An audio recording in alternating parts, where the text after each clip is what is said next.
सफलता हर व्यक्ति चाहता है, किंतु सफलता पाना आसान नहीं होता। आजकल के दौर में कई लोग अपनी सफलता की दिशा में गुम हो जाते हैं और इसका कारण विभिन्न आदतों और व्यवहारों में होता है। सफलता एक साधना है, जिसका मतलब है कि आपको अपने लक्ष्यों और मानसिकता को सामंजस्यपूर्ण तरीके से दिशा देने की आवश्यकता है। यदि आप गलत दिशा में जा रहे हैं या आपके पास सफलता पाने की आवश्यक आदतें नहीं हैं, तो सफलता आपसे काफी दूर हो सकती है।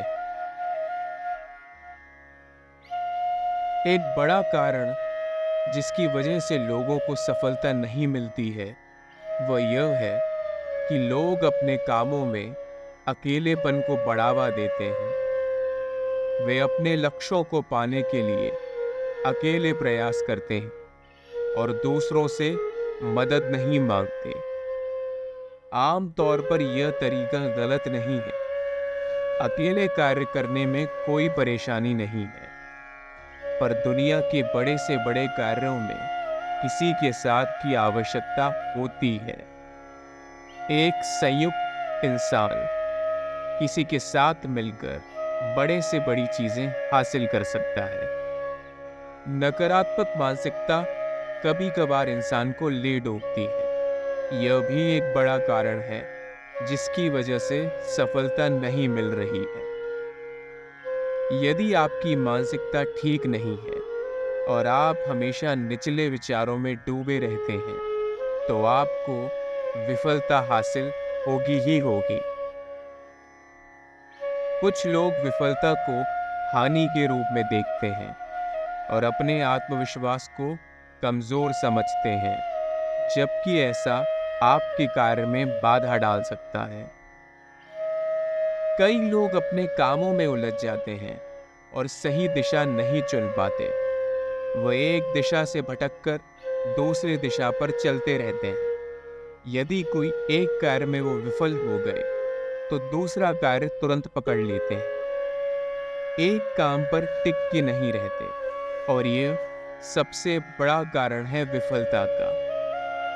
लोग अक्सर सही मार्ग के अभाव में अपने लक्ष्यों की ओर बढ़ते हैं और समझ नहीं पाते कि उनका रास्ता क्या है और उसे कैसे तय करना है। वे न सही जानकारी रखते हैं और न ही सही मार्ग का चयन करते हैं।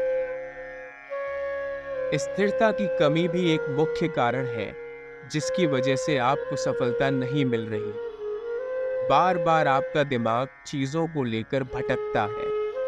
आप कोई भी चीज पर स्थिर नहीं रह पाते। कुछ लोग अपने लक्ष्यों के प्रति स्थिर नहीं हैं और जगह जगह पर भटकते रहते हैं। उन्हें जो भी चीज कुछ समय के लिए लुभाती है, वो उसके पीछे पड़ जाते हैं और एक मार्ग नहीं चुन पाते। ये सारी चीजें आपकी सफलता में बड़ी बाधा बनती हैं और आपको नई ऊंचाइयों पर पहुंचने से रोकती हैं। तो आखिर ऐसा क्या किया जाए जिसकी वजह से आपको अपना मार्ग मिल जाए और आप एक सीधा रास्ता तय कर सफलता की राह पर चलें और वो सब पा सकें जो आपने अपने लिए सोचा है। इसमें सबसे पहली चीज है सही मार्ग का चयन करना। सफलता के लिए सही मार्ग का चयन बेहद महत्वपूर्ण है। आपको अपने लक्ष्यों की सच्ची दिशा में बढ़ने के लिए सही मार्ग की जानकारी होनी चाहिए। ये जानकारी या तो आप उन लोगों से प्राप्त कर सकते हैं जो स्वयं इस मार्ग पर पहले चल चुके हैं, या फिर खुद से ही कहीं न कहीं से जानकारी इकट्ठा कर सकते हैं। सही जानकारी का होना बहुत महत्वपूर्ण है, अन्यथा आप भटक जाएंगे। दूसरी चीज है सहयोग। सहयोग करना और दूसरों की मदद लेने में कोई परेशानी नहीं है। मदद के बिना इंसान ज़्यादा दूर तक नहीं चल सकता। मान लीजिए आप एक रेगिस्तान में सफ़र कर रहे हैं और आपके पास पर्याप्त पानी है। भीषण गर्मी होने की वजह से आप बार बार उस पानी का सेवन कर रहे हैं और अब वो पानी खत्म होने की कगार पर है। ऐसे में यदि आपके पास कोई अनुभवी इंसान नहीं है जो आपको सही दिशा दिखा सके कि रेगिस्तान में पानी कैसे ढूंढा जा सकता है, तो आप सफल नहीं होंगे। ठीक उसी तरह जिंदगी के मार्ग में भी आपको सहयोग की आवश्यकता पड़ती ही है।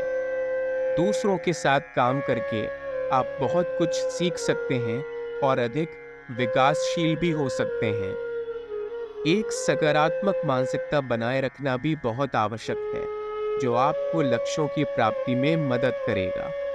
आत्मविश्वास रखिए और विफलता को बुरी तरह से मत लीजिए। ये सिर्फ एक पल है जो आपके जीवन में आया है।